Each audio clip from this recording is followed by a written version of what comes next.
Joseph? Woo! Rochelle, son.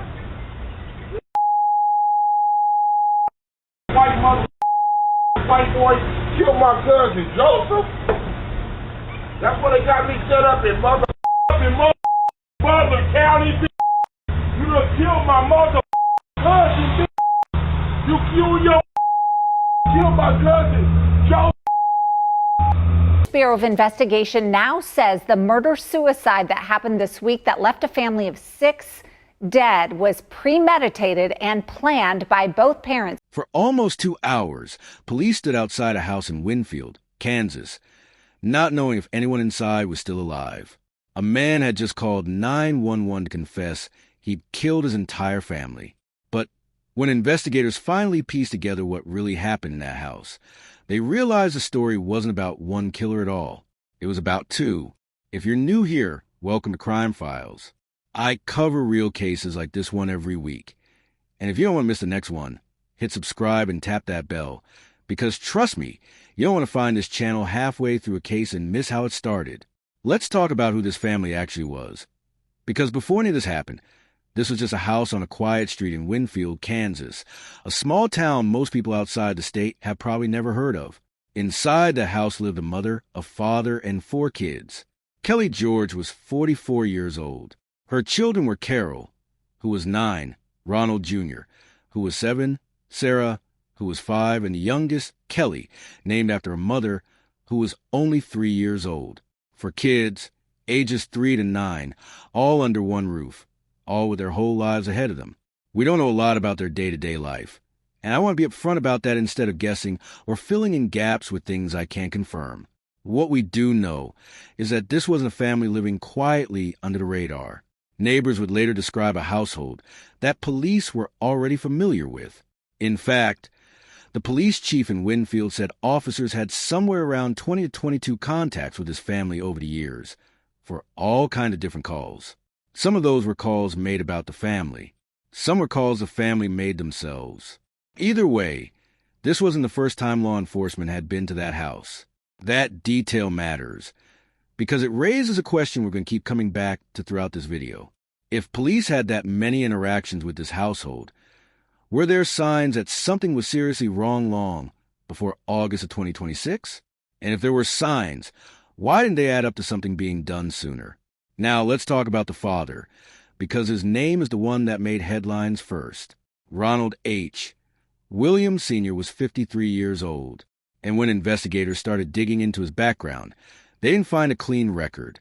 They found a criminal history that stretched back nearly 3 decades across multiple counties in eastern Kansas. We're talking charges involving drugs, battery, assault on a law enforcement officer, burglary, attempted rape, and kidnapping, with cases dating back to 1995.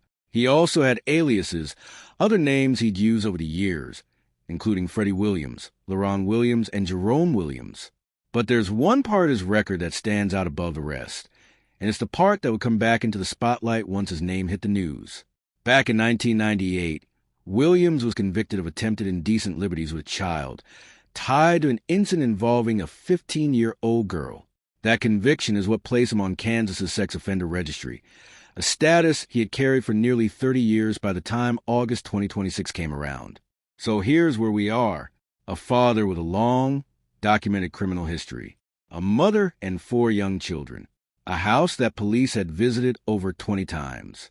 And on one ordinary Tuesday morning, all of that history collided into something no one in that neighborhood was prepared for. Tuesday, August 11th, 2026, started like any other day in that Winfield neighborhood. Then at 8:50 in the morning, the phone rang at the Winfield Police Department Dispatch Center, and the man on the other end of the line was Ronald Williams Sr. He told the dispatcher he had killed his entire family, and that he was getting ready to kill himself too. Just like that, calmly, over the phone. As it happened, officers were already nearby, working a traffic crash roughly 2 blocks away. So when that call came in, they were able to respond almost immediately. Think about that for a second. If this had happened on a different day, at a different time, when patrol units weren't already sitting 2 blocks away, how much longer would it have taken for anyone to reach that house? We'll never know the answer, but it's the kind of detail that sticks with you. As the first officer approached the home near 9th Avenue and Stewart Street, a single gunshot rang out from inside. The officer retreated. And now police were facing an impossible question. Was there still an active shooter inside that house? Was this a hostage situation? Nobody on the outside could know for sure. So they did what protocol requires in a moment like that. They pulled back. They set up a perimeter around the home, and they treated it as a barricade situation. And then they waited. For almost 2 hours, that home sat surrounded by police, while officers tried to figure out what they were actually dealing with. 2 hours of not knowing whether anyone inside might still be alive. 2 hours of neighbors watching from a distance, seeing their quiet street turn into the center of a police standoff, with absolutely no idea what had happened behind those walls. Can you imagine being a neighbor on that street that morning, watching the police tape go up, hearing nothing, and just waiting? Finally, at around 10:57 that morning, officers made the decision to breach the front door. And what they found inside confirmed the worst version of what that first phone call had suggested. 6 people were inside the home, and all 6 had gunshot wounds.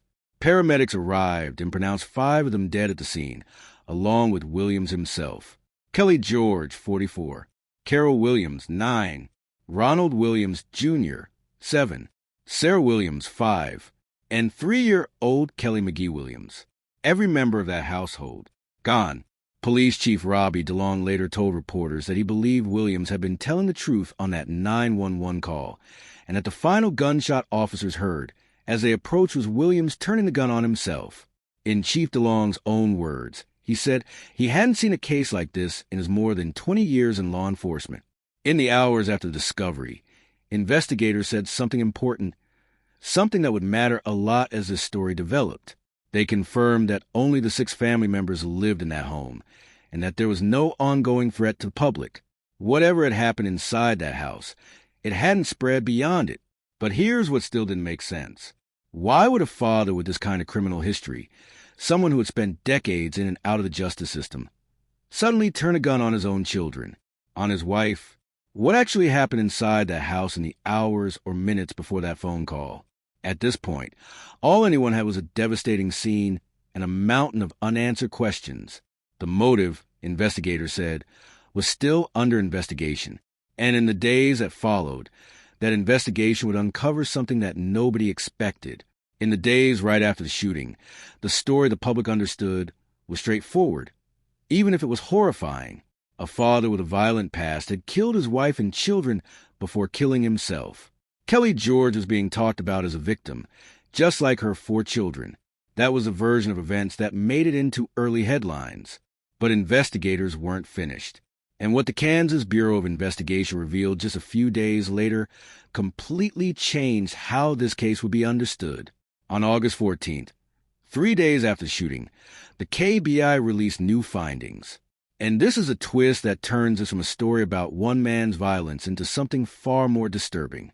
According to investigators, both Ronald Williams and Kelly George jointly shared culpability for premeditated plans to kill their children and then themselves. Read that again. Not just Williams. Both of them planned together. This wasn't a case of father snapping in a moment of rage, at least not according to what investigators found. KBI agents said they don't believe an argument or a physical fight preceded the killings. This wasn't a fight that spiraled out of control. The evidence, according to investigators, pointed to something calculated, a joint plan. So what evidence led them to that conclusion? The KBI didn't spell out every detail of how they reached that determination, but they did reveal one piece of evidence that speaks volumes on its own.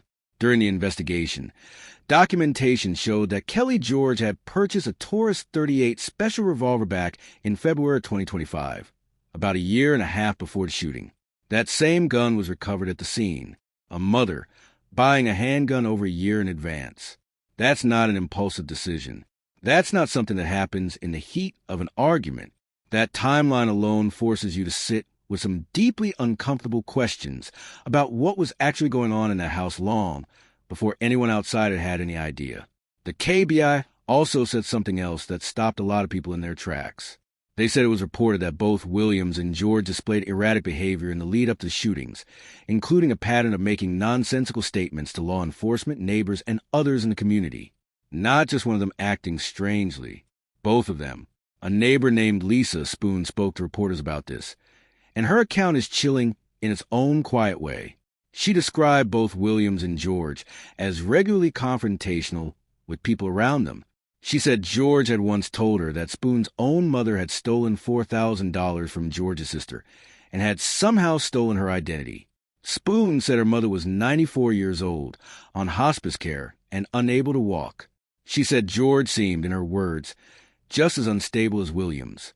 So now think back to those 20 to 22 police contacts with this family that we mentioned earlier, where officers responding, again and again, to a household that was slowly spiraling, making accusations that didn't add up, behaving in ways that didn't make sense to the people around them? And if so, at what point does erratic behavior like that become a warning sign that something far worse could be coming? That's a question investigators, and honestly all of us watching this unfold, are still sitting with. The KBI was clear about one more thing. At this time, no evidence suggests anyone beyond Williams, and George was responsible for the deaths in that home. This wasn't the work of an outsider. It wasn't a home invasion. It was, according to investigators, something that came from within that family, planned by the two people who were supposed to protect those 4 children more than anyone else in the world. As of the most recent updates, the investigation into this case is still open. The KBI has said that once their work is complete, their full findings will be presented to the Cowley County Attorney. We still don't have a clear public explanation of the exact motive, of what pushed 2 parents to plan something like this, or of how long they had actually been planning it before that morning in August. What we do know is that in the aftermath, something else happened too. People from multiple states sent donations to support the Winfield community as it tried to process what happened on that quiet street. I want to end this one differently than most cases we cover, because this isn't really a whodunit. We know who was responsible. The real mystery here is entirely psychological.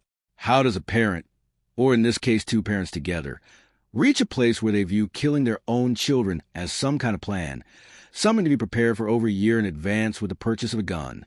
What does erratic behavior like the kind neighbors described actually look like from the inside to the people living it? And when a family has that many interactions with police over the years, is there a point where the system should be looking harder at what's happening behind closed doors, not just responding to each call as its own isolated incident? I don't have clean answers to those questions, and honestly, I'm not sure anyone fully does yet, even the investigators who are still working this case. What I do know is that 4 children, ages 3 to 9, aren't here anymore to grow up, to go to school, to become whoever they were going to become. That's the part of this story that deserves to stay in focus, even as the details around the how and the why keep shifting. If this case affected you the way it affected me putting it together, let me know what you think happened behind closed doors in that house. And if you want to keep following cases like this one, the real, ongoing investigations that don't always wrap up neatly, make sure you're subscribed Crime Files with notifications on, so you don't miss the next one. Thanks for watching, and I'll see you in the next case.